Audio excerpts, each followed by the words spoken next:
So hello everyone, welcome to newspaper decoded.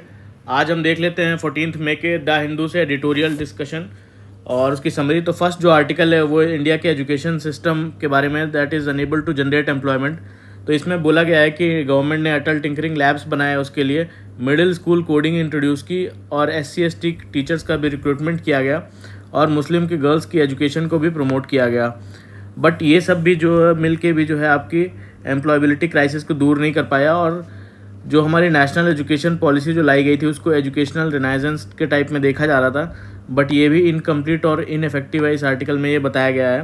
तो इसमें ये बताया गया कि एम्प्लॉयबिलिटी क्राइसिस क्या है, कि जो स्टूडेंट्स जो पढ़ रहे हैं वो मार्केट की नीड्स के हिसाब से नहीं उनको एजुकेशन मिल रही है, और वो एम्प्लॉयमेंट जो हासिल करते हैं वो जो उनकी एजुकेशन है उससे लोअर ग्रेड की एम्प्लॉयमेंट उनको मिलती है। तो इसमें यही बताया कि जो आपकी QS रैंकिंग में भी अगर देखें तो अब इंडिया की 11 universities out of 500 universities India की आती हैं। बट ये गवर्नमेंट सिर्फ प्रमोट करने के लिए यूज़ करती है, कोई रियल डेवलपमेंट ग्राउंड पे नहीं है। ग्लोबल इनोवेशन इंडेक्स की बात करें तो हमारी रैंकिंग मलेशिया और टर्की से भी नीचे है। रियलिटी में जो स्टार्टअप्स हैं, स्टार्टअप्स सिर्फ एक ऐप बेस्ड शॉप बन के रह गया है। और फिर इसमें यह बताया गया कि हमारी वीकनेस क्या है नेशनल एजुकेशन पॉलिसी की, कि हमारे जो मल्टीपल एंट्री और मल्टीपल एग्जिट सिस्टम है उसने बेसिकली जनरेट किए हैं लो क्वालिटी जॉब्स, और इंडस्ट्री के जो लोग हैं उनको इन्वॉल्व नहीं किया गया जब आपकी नेशनल एजुकेशन पॉलिसी हमारी बनाई गई तब।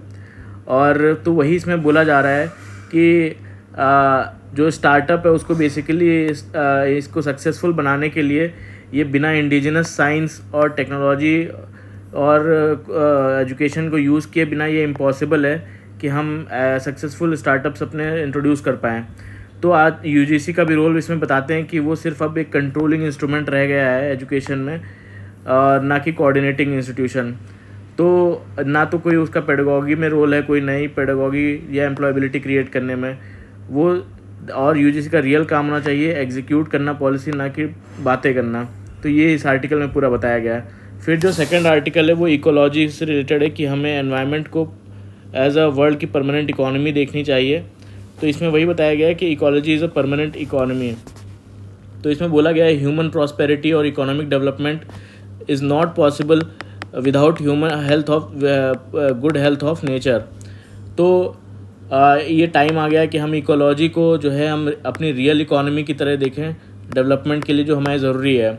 तो अब ये हमारी इकोनॉमी और इकोलॉजी दोनों में जो बैलेंस रखने को ही डेवलपमेंट या इकोनॉमिक जो इकोलॉजी के कंजर्वेशन को ही, उसके बैलेंस को ही सस्टेनेबिलिटी बोला जाता है। तो रिसोर्सेज का जो यूज़ है पहले के टाइम पे सिर्फ सर्वाइवल के लिए यूज़ किया होता था।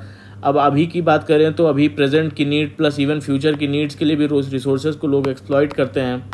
फिर आपका जो ह्यूमन नेचर डिस्कनेक्ट है वो काफ़ी ज़्यादा बढ़ गया है, जिससे बायोडाइवर्सिटी लॉस काफ़ी ज़्यादा हो रहा है। तो अगर एक तरफ बात करें तो हमें एक तरफ हम नेचर को अपना एक्सप्लॉइट करते हैं, दूसरी तरफ उसी पे रिलाई भी करते हैं सॉल्यूशंस के लिए। तो ये जो डुअल नेचर है हमारा वो इकोलॉजी में इम्बैलेंस क्रिएट कर रहा है।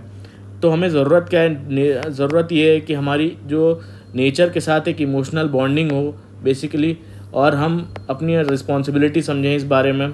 और सेकंड है कि जो इकोलॉजी की हेल्थ है वो फाउंडेशन होना चाहिए हमारी सर्वाइवल और सस्टेनेबिलिटी के, ताकि हम एक सस्टेनेबल फ्यूचर इंश्योर कर सकें। तो ये पूरा आर्टिकल इसके बारे में था। फिर जो नेक्स्ट आर्टिकल है वो इरिगेशन प्रॉब्लम के बारे में है। अभी 13 मार्च को एक अर्जुन जी हैं महाराष्ट्र के, वो एक यंग फार्मर थे, उन्होंने अवार्ड विनिंग थे, और वो भी उन्होंने सुसाइड कर ली। तो उन्होंने रियल रीज़न जो बताया इस चीज़ का कि उनके पास इरिगेशन के लिए प्रॉपर वाटर नहीं था, लैक ऑफ इरिगेशन वाटर। तो इसमें यही बताया गया कि इंडिया में एग्रीकल्चर में 80% ऑफ जो वाटर है वो ग्राउंड वाटर वो एग्रीकल्चर के लिए यूज़ होता है, जो कि हाईएस्ट है ग्लोबली। और जो हमारा क्रिटिकल इशू है जो हमारे एग्रीकल्चर में वो क्या है कि हम एक तो सबसे ज़्यादा ग्राउंड वाटर एग्रीकल्चर के लिए यूज़ कर रहे हैं, फिर दूसरा राइस, व्हीट और शुगर जो कि बहुत ज़्यादा पानी लेती हैं, वाटर इंटेंसिव क्रॉप्स हैं, वो हम वाटर स्कार्स रीजन में ज़्यादा उगाते हैं। फिर ग्राउंड वाटर में जो है काफ़ी इनइक्विटी है एक्सेस में फार्मर्स के, जैसे वो इन्फ्लुएंस होती है आपकी जिनके पास ज़्यादा लैंड उनको ज़्यादा एक्सेस है, एनर्जी प्राइसिंग पे डिपेंड करता है। और ट्यूबवेल ने ये कंडीशन और ख़राब कर दी है कि जिनके पास ट्यूबवेल है वो तो ज़्यादा निकाल रहे हैं, जिनके पास नहीं है वो नहीं निकाल पा रहे हैं। इसकी जो सबसे ज़्यादा अफेक्टेड हैं वो वुमेंस और मार्जिनलाइज्ड हैं, जो क्लाइमेट स्ट्रेस से भी सबसे ज़्यादा अफेक्टेड हैं। फिर कुछ डेटा दिया गया है कि 17% ग्राउंड वाटर वो हमारा ओवर एक्सप्लॉइट हो चुका है, ग्राउंड वाटर जो 17% ओवर एक्सप्लॉइट हो चुका है। और पुअर इरिगेशन एफिशिएंसी हमारी इंडिया की बात करें तो वो 38% है और यूएसए की बात करें तो 55% है। फिर इरिगेशन में जो हमारे ग्रीन हाउस गैसेज है वो एमिशन 8 to 11% होता है। जो टोटल इंडिया का कार्बन एमिशन है उसमें 8 to 11% जो है वो इरिगेशन से होता है सिर्फ। वाटर की हमारी जो इरिगेशन प्रोडक्टिविटी है वो भी बहुत कम है। जैसे पंजाब में है वीट राइस की प्रोडक्टिविटी बहुत ज़्यादा है, बट जो है इरिगेशन जो वाटर की एफिशिएंसी वो बहुत कम है। इसी तरह शुगर केन के लिए तमिलनाडु में है कि प्रोडक्शन ज़्यादा है बट वाटर एफिशिएंसी कम है। अब इसमें कुछ आगे के लिए हमें वे फॉरवर्ड देते हैं ऑथर कि हमें क्या करना चाहिए इसके लिए। तो वो बोलते हैं सबसे पहले तो वाटर सेविंग टेक्निक्स हमें टेक्नोलॉजी का डेवलपमेंट करना चाहिए, जैसे ड्रिप इरिगेशन हो गया, आफ्टर वेटिंग एंड ड्राइंग हो गया, और जो हमारा सोलर पावर इरिगेशन है उसको बढ़ावा देना चाहिए, रेन वाटर हार्वेस्टिंग को बढ़ावा देना चाहिए। फिर लॉन्ग टर्म सॉल्यूशन इसमें कुछ ऑथर देते हैं कि हमें क्रॉपिंग पैटर्न्स को अपने रिफॉर्म करना चाहिए और ग्राउंड वाटर पॉलिसीज़ को भी रिफॉर्म करना चाहिए ताकि हम अपना जो है वो maximum water irrigation capacity use कर सकें।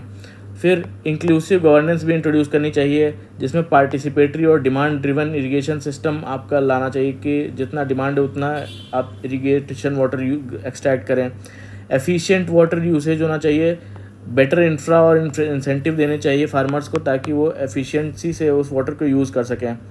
तो ये थे आज के हमारे टोटल सारे इंपॉर्टेंट आर्टिकल्स 14 मई के। तो ये शॉर्ट्स में मैंने बता दिया आपको। तो अच्छा लगा हो तो प्लीज़ लाइक करिएगा, कमेंट करिएगा और सब्सक्राइब करिएगा। और thank you very much for the cooperation and discussion. Thank you.